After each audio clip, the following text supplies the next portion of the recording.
The morning the rocks smashed through Deputy Tom Carver's barn, the hill above went dead quiet, save for the fading echo of Victor Langston's voice, crowing about his perfect blast. 2 seconds later, he wasn't crowing anymore. A cow stood atop his shiny Mercedes, hoof prints denting the hood. One of his contractors had bolted halfway down the slope, legs pumping like he'd seen a ghost. Tom, meanwhile, picked his way through the splintered remains of his great uncle's barn, boots crunching over shattered beams, his gaze fixed uphill. 3 days earlier, that hill was just a quiet stretch of county land home to nesting hawks, scurrying groundhogs, and the flat patch below where Tom stored hay, sheltered calves, and fixed rusty fence posts. But ever since the HOA started sprawling their gated mansions into the unincorporated edges of Holden County, that hill had turned into a battleground. Victor Langston, the HOA's slick-talking president, had zeroed in on it like a hawk on a field mouse. He called it a VYSTA enhancement. Everyone else called it what it was, blowing up a hill for no damn reason. It started small surveyors straying past HOA boundaries. A bulldozer Leah VY inked tread marks across a neighbor's pasture. Then came the notices delivered by cocky kids Victor hired, stuffed with jargon about boundary clarifications and elevation optimization. Most folks tossed them in the trash. Tom didn't. Not because he was the deputy, but because that hill had been Carver land longer than the county had paved roads. His great-uncle used to say, when a man tries to move a mountain, make sure you're not standing under it. On Monday, Tom rolled up to the site, badge glinting in the dawn light. The crew was already unpacking dynamite, orange tape flapping like a warning nobody planned to heed. Victor stood at the ridge's edge, decked out in a neon vest and mirrored shades, barking at a contractor half his age who looked like he actually knew what he was doing. "This legal?" Tom asked, voice low but sharp. The workers froze. One glanced at Victor, then back at Tom. Victor barely turned, flashing a politician's grin. "Deputy, we're just sprucing up the community. Progress, you know." Tom stepped closer, boots sinking into the dust. "Progress needs permits." Victor waved a laminated packet. "Got all the signatures I need. Lawyers signed off. Besides, this ain't your turf." Tom's eyes narrowed. "That hill's 3 feet into county land. That's my turf." Victor's grin flickered, like a man caught bluffing in a poker game. He chuckled, but it was hollow. 3 feet won't stop us." Tom nodded to the contractor, who still hadn't touched the detonator. "Pack it up, kid. This ground's not stable." Then he walked off, calm as you please, but the second he was back in his truck, he called the county geotech office. He wasn't bluffing. By Tuesday, though, the blast was on. The geotech inspector got hung up with scheduling issues. Tom was out on patrol. And Victor? He was grinning again, watching a rented drone hum overhead for footage. As the countdown hit 0, a hawk shot from the ridge, wings flapping in panic. Groundhogs darted across the slope. Then the earth roared. Boulders the size of pickup trucks didn't just fall, they rolled, bounced, and smashed through everything like drunken giants. One split an oak tree clean in half. Another flattened a fence line. The third? It obliterated Tom's barn. A ranch hand barely dove out a side door as the back wall caved in. Hay bales were buried, the water pump twisted into scrap, and a rock punched through a truck's windshield. A shovel lodged in the tailgate like a javelin. Up top, the HOA crew stared, mouths open, as dust rose like a fog. Through it, Tom Carver walked, steady as ever, stopping at the slope's base. A boulder the size of a shed sat steaming beside him. He picked up a crushed "No Trespassing" sign, brushed off the dirt, and muttered, "Guess we'll talk now." Victor tried to spin it as a rock displacement error. His lawyer called it a geological mishap. The HOA sent a memo about a regrettable topographical incident. But Tom wasn't buying it. He didn't yell or threaten. He got to work. The next morning, he was in the sheriff's office records room, sifting through land surveys, deeds, and permit logs.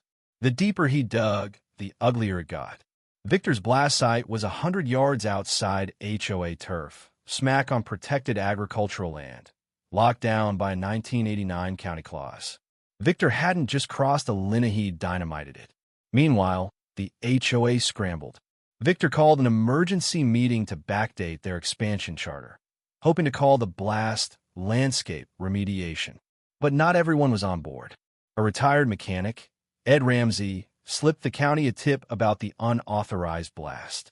Victor's lawyer, a weaselly guy named Paul Tanner, fired off cease and desist letters, one landing on Tom's desk, accusing him of meddling in private development. Tom handed it to his deputy with one order: print me a map. Get the drone footage. Wednesday's town meeting at the firehouse wasn't the usual snooze fest of zoning gripes and stale coffee. Word had spread, and by 6:30, the room was packed: ranchers, shopkeepers, even kids with phones out. Victor strutted in like he owned the place, shaking hands, lugging a binder of HOA rules. He launched into a speech about progress and property values, claiming the blast was fully super VY said, and any damage would be handled internally.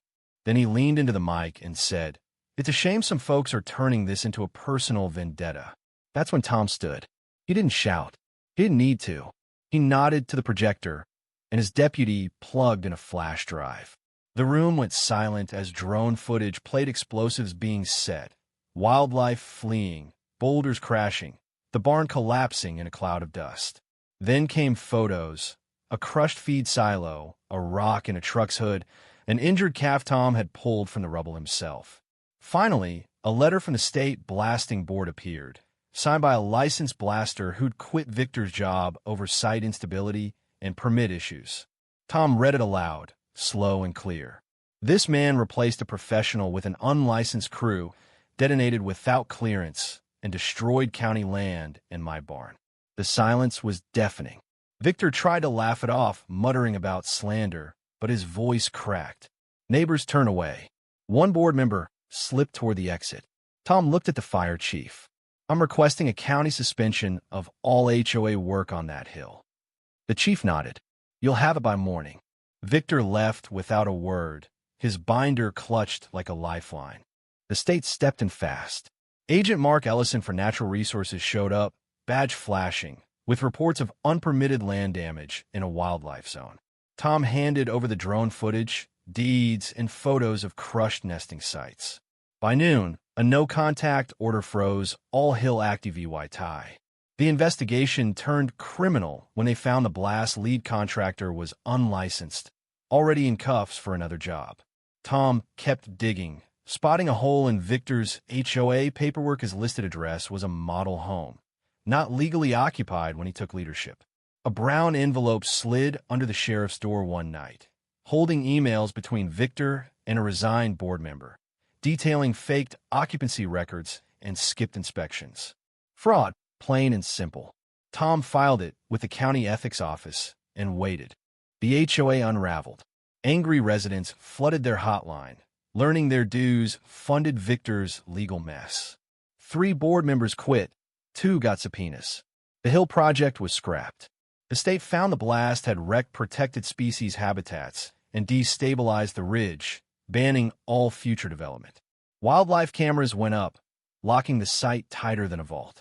Victor's arrest hit like a thunderclap. Investigators walked him out of the HOA's glassy office, papers in hand, as staff watched in stunned silence. By lunch, local news screamed, "HOA chief blows up barn." Online, residents posted the drone footage, captioned, "This is where our money went." Victor's emails about silencing rural resistance went viral, sparking memes and t-shirts. His career was toast. Back at the ranch, Tom watched the barn rise again. Neighbors showed up with hammers and spare lumber, turning it into a symbol. An old rancher bolted a twisted beam from the wreckage to the gate. Another carved Hill Justice into a cedar plank above the door. The county moved on, but the story stuck. Planners studied it in zoning classes. Inspectors screened the footage in safety talks. Victor faded, awaiting trial, his name a punchline. For sale signs sprouted in his luxury, sub-D VY. Cyanobody wanted to live where greed leveled a barn. Tom kept working, quiet and steady, his fence lines tighter, his livestock safer. A kid on a field trip stared at the gate's twisted beam and asked, "Why keep it?" Tom stepped up. Because forgetting's how you get the next mess. He ran a hand along the new barn's wood, solid as ever. Sometimes justice isn't a judge's gavel. It's a rebuilt wall, a rescued calf, a map set right. And when a man thinks he can redraw the world to suit him, it just takes one boulder, one barn, and one deputy to remind him. The land doesn't forget. What do you think? Was Tom Carver a hero for standing his ground? Or did he escalate a feud that could have been settled quietly? Should Victor Langston face jail time? Or was he just a guy chasing a VY Shown, caught in a bad call? And what about the HOA? Should they be dismantled for backing Victor? Or were they VY Tims of his schemes too? Drop your thoughts below, hit that like button if this story got you fired up, and subscribe for more tales where the little guy fights back.